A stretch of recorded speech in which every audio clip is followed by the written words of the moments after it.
A 41-year-old man walked onto a World Cup pitch today and did something no footballer has ever done in the 96-year history of this tournament.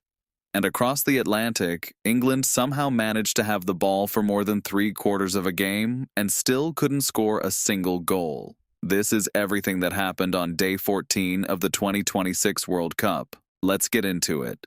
Welcome to SoccerVault. Here's everything you missed today, and a preview of what is shaping up to be one of the most dramatic nights of knockout round drama we've seen yet. Smash that subscribe button, and let's go.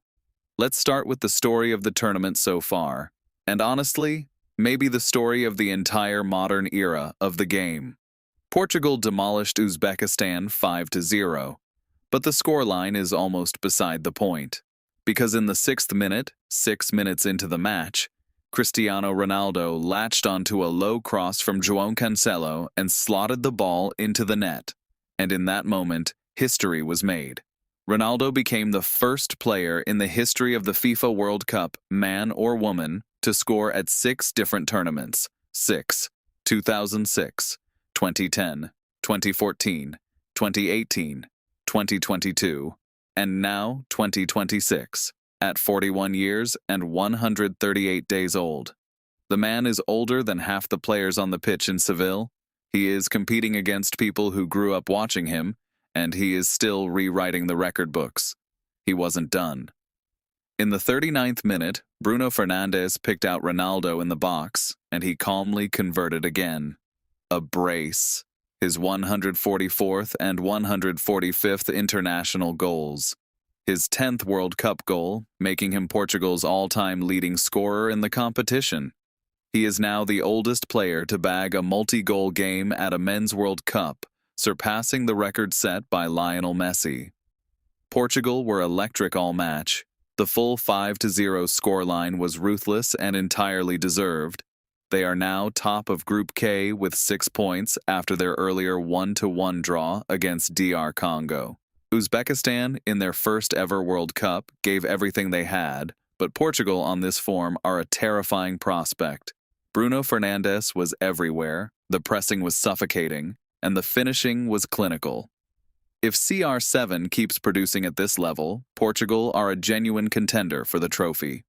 Over in Group K's second game, Colombia made it 6 points from 6 ties through with a game to spare, as Daniel Munoz broke the deadlock in the 76th minute to seal a 1-0 win over a brave DR Congo side.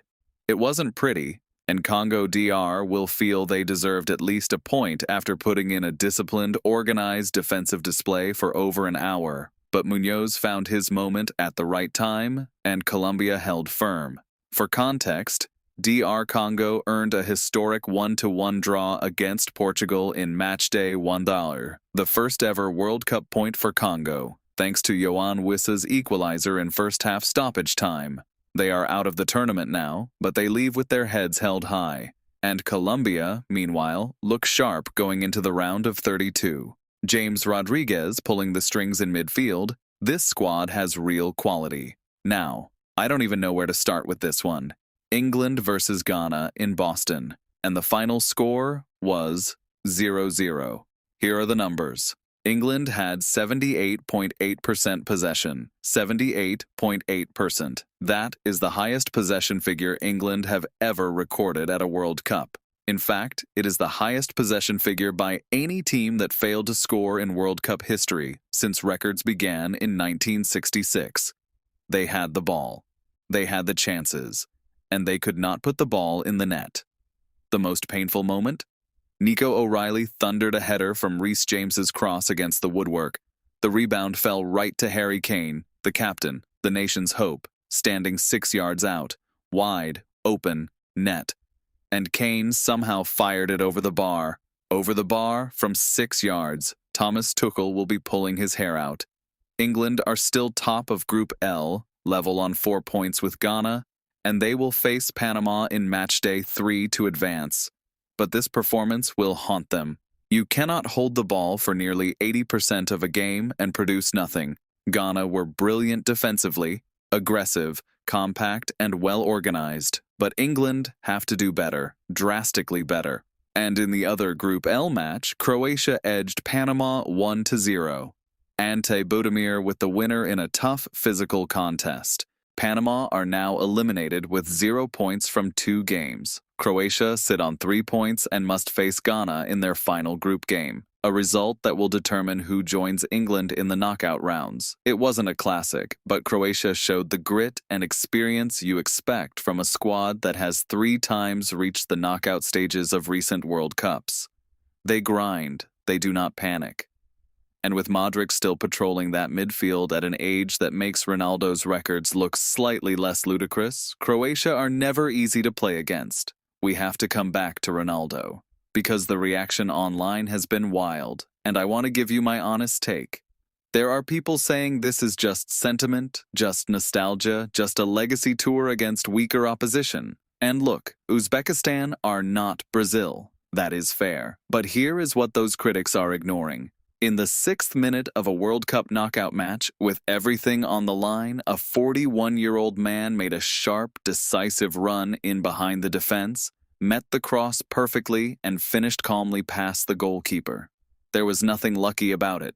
There was no fluke. It was technically and physically precise. The counter-argument is this. If Ronaldo can still score at this level against real international opposition, what does that say about the sport's best players right now? It says they are getting better, smarter, and fitter for longer. And it says that Ronaldo, specifically, has dedicated his entire career to making himself impossible to retire. 6 World Cups, 6 goals. No one else has ever done it.